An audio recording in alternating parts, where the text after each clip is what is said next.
महबूब साहब, इसमें इसमें तो सबसे बेहतर तरीका महबूब साहब ये था ना कि आप डायरेक्टली इमरान खान साहब से रब्ता करते, उनसे जाके कंप्लेन करते अगर ऐसी कोई खबरें थी तो उनसे आपने रब्ता किया क्या? जब मैंने इमरान खान के सामने ये चीजें रखी उस मीटिंग में, मैंने कहा कि जो जिस ऑडिट की आप बात कर रहे हैं इमरान साहब, वो ऑडिट तो झूठा ऑडिट। जवाब क्या था? जवाब क्या था? अच्छा, उसके बाद का जवाब ये था कि जब मैंने उनसे ये कहा कि ये ऑडिट झुरलू ऑडिट है, ये मतलब एक सब फेक ऑडिट है, तो इमरान खान अपनी कुर्सी से उठे और आम दौड़ते हुए एक तरह से मेरे पास वो मेरा गिरबान पकड़ लिया और आई वाज शॉक्ड। आपका गिरबान पकड़ लिया? जी, और ये उस वक्त डॉक्यूमेंटेड है, ये आप अगर 2014 की कुछ गूगल सर्च करें तो आपको नजर आएगा।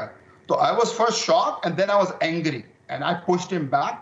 और उसके बाद जो लोग खड़े थे वहां, उन्होंने बीच में आ गए और गाली गलौज हुआ। मैंने of course I lost my temper. ऐसे कि how dare you do this, हम पार्टी में फंड रेज कर रहे हैं, आपसे हम क्वेश्चन कर रहे हैं, आपको हम सबूत दिखा रहे हैं और आपका ये बिहेवियर है कि you getting physically abusive toward me and then I lost my temper and I start calling him names. Mahboob साहब, जो कुछ हुआ और उसके बाद आपका लड़ाई झगड़ा हुआ खान साहब से, उन्होंने आपका गिरबान पकड़ा और आप फिर वहां से चले गए, तो सर इस चीज को दीगर लोगों के साथ आपने कम्युनिकेट नहीं किया कि पार्टी के अंदर ये सब कुछ हुआ है, या इस मीटिंग के बारे में आप फरमा रहे हैं वहां पे और भी यानी शाहिदीन थे? हमारे लिए तो बहुत शॉकिंग था ये कि आप एक तरफ इय्या कनाबुदु इय्या नस्तईन जैसा कलमा बुलंद करते हैं कि आप सिर्फ अल्लाह की मदद मांगते हैं, लेकिन आप शुरू से ही एस्टेब्लिशमेंट की गोद में पले पड़े, फिर आपने धरने वाली कहानी, फिर आपने उन्हीं करप्ट पॉलिटिशियंस को अपने दाएं बाएं खड़ा कर लिया, फिर आपकी कैबिनेट जो है, फिर आज जिसको आप पंजाब का बड़ा डाकू कहते थे उसके साथ आपने अलायंस किया और पंजाब की गवर्नमेंट ने उसको चीफ मिनिस्टर बनाया हुआ है।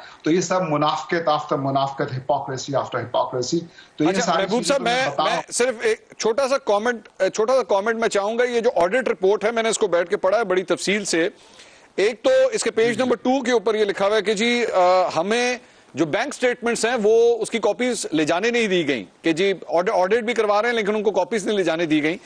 और भी बड़े इंकशाफात हैं, बड़े, मैं अगर इसको आप समराइज करें इस समरी रिपोर्ट को, जारी बात है ये जो ऑडिट रिपोर्ट है आपने भी पढ़ी है, इसमें से क्या निकलता है सर? इसमें क्या तफसीलात निकलती हैं इसमें से? सर इसमें सिंपल इज दैट कि सबसे पहले तो ये चीज कौम को समझनी चाहिए, जिस तरह इमरान खान कहते हैं ना, कौम आंखें और कानें खोल के सुने इस चीज को, कि ये ऑडिट रिपोर्ट एक थर्ड पार्टी ऑडिट कंपनी ने की है, ठीक है, और उसका ताल्लुक ना पीटीआई से था ना उसका ताल्लुक अकबर शेर बाबर से था। दे वर टोटली इंडिपेंडेंट, आजादाना तरीके से इस चीज को ऑडिट किया गया। और ये ऑडिट जो है इमरान खान ने अपने बहनोई अहद साहब है, अब्दुल अहद साहब, एज ए मीडिएटर अकबर शेर बाबर के साथ बैठे और उन्होंने TORs terms of references sign किए कि इस ऑडिट में क्या होगा, कौन करेगा, ठीक है। ये TORs की कॉपी अकबर शेर बाबर के पास मौजूद है जो मैं देख चुका हूं। उसके तहत ये आजादाना ऑडिट किया गया।